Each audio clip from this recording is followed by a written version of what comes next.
News, events, sports. Same time, same place, right in the heart of Isla Vista. UCSB TV is serving UC Santa Barbara and the surrounding community with real journalism.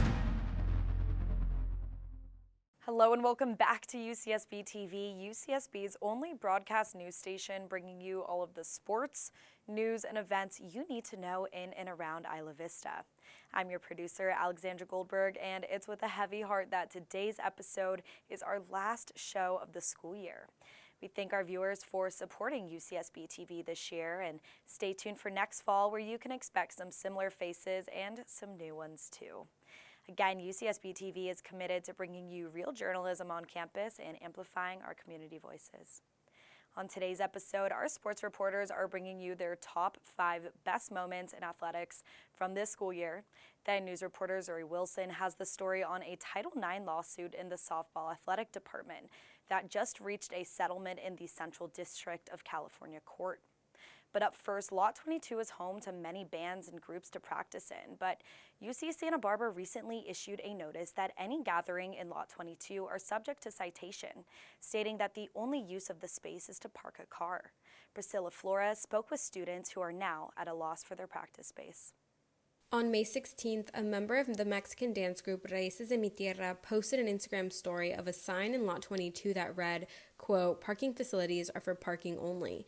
Persons utilizing parking facilities for other purposes, including amplified noise, bands, etc., may be subject to citation." Lot 22, which you can see behind me, is a common place for practice for different organizations on campus. However, with the new signage that UC Santa Barbara posted, any non-parking related activities could result in a citation. The sign has caused disappointment within groups who practice and rely on Lot 22, especially for Raíces de mi Tierra, who rely on Lot 22 for free while not ideal practice space.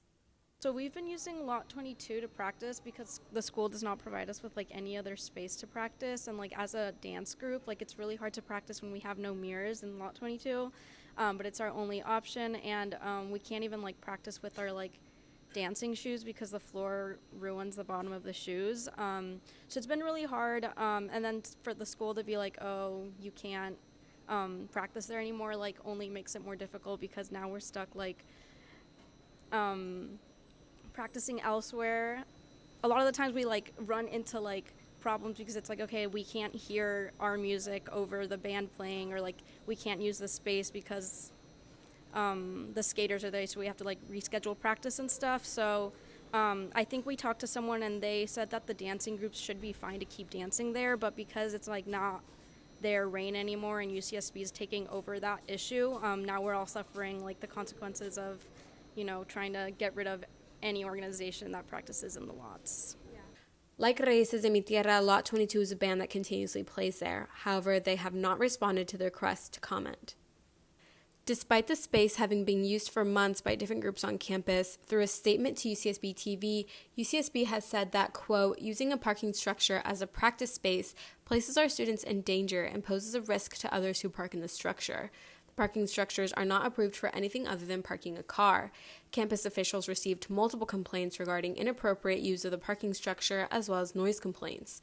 The Office of Student Engagement and Leadership has been able to help some groups find new spaces and is working with campus partners and the students to help identify open rehearsal spaces for registered student organizations, end quote. Even with UCSB's justification for their ban on groups practicing there, Raíces are left with expensive alternatives. We know that we can use Rob's gym, but the thing is we have to pay per hour, and we are a fully student-run organization with no funding and no support from the school, along with many other cultural dance groups here on campus. So any funding we have comes from our fundraising, and a lot of us are full-time students and working. So I think right now, because we have a showcase coming up and we need mirrors, we need to be able to see ourselves dancing. We're practicing at Rob's gym, but that's all money coming out from our personal pockets in order to be able to practice there. So kind of sucks that we can't use Lot 22 anymore. Even if it wasn't the ideal, perfect, palace to practice in, it was something. And I know that Lot 22 also removed the outlet, so we can't even charge our speakers in there anymore if we were to still practice. So Even with UCSB's justification for not letting campus groups practice there, Raíces are left with an expensive alternative. Gonzalez wants UCSB to take their organization as seriously as they do to their other non-cultural groups on campus. As always, I'm Pricila Flores, and you're watching UCSB TV. That was reporter Pricila Flores with the story on the Lot 22 ban of gatherings. Up next, sports reporters Greenberg and Hannah Abergel are bringing you their top 5 sports moments from this school year. To you. Hey Gauchos, Hannah Abergel here with Ryan Greenberg. Wow, what a year it has been for our athletic teams, huh Ryan? Absolutely. It's been a pleasure to cover Gaucho sports this year, and from September till now, we've been chock full of highlights. To conclude the year, Hannah and I have picked out our top 5 from this year in sports. Ryan and I had a very hard time deciding our favorite moments. However, we have come down to 5 unforgettable moments. To start off at number 5, we have Amelia Honor of women's tennis, who's had an absolutely incredible season.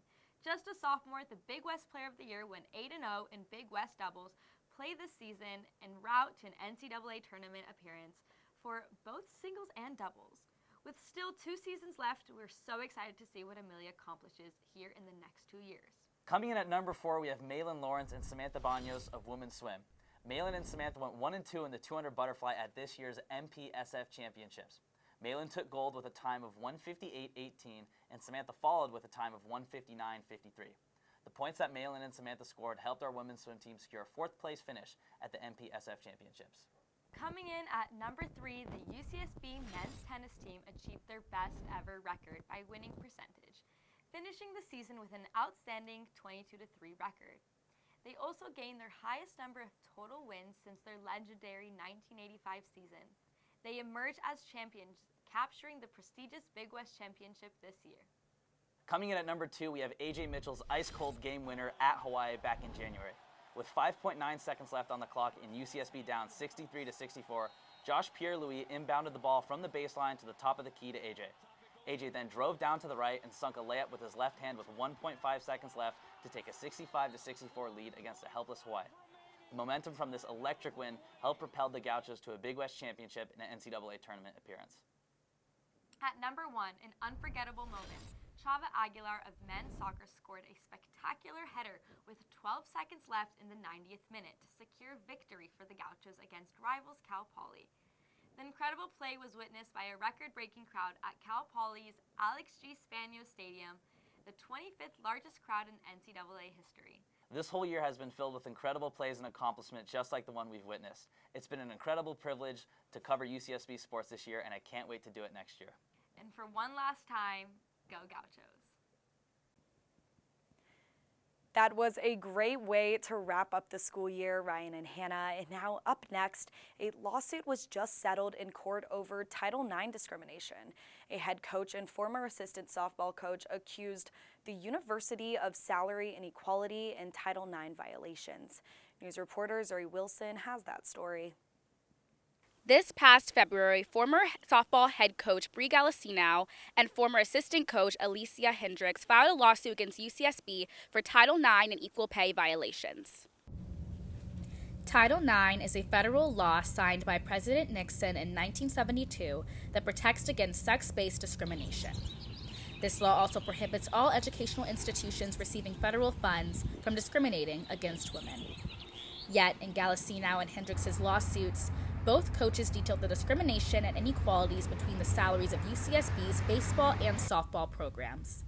According to an article by the Santa Barbara Independent, UCSB baseball coach Andrew Checketts earned a salary of $263,420, while Gallicino's salary was $106,693 in 2021.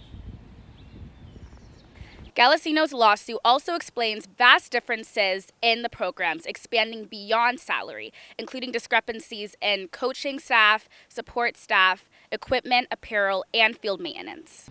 In response to these Title IX violations in the softball department, Dr. Kevin Hatcher, a lecturer in the Department of Exercise and Sports Studies, said, quote, "Adherence to Title IX is critical for athletic departments, but unfortunately, most schools have not met the standards."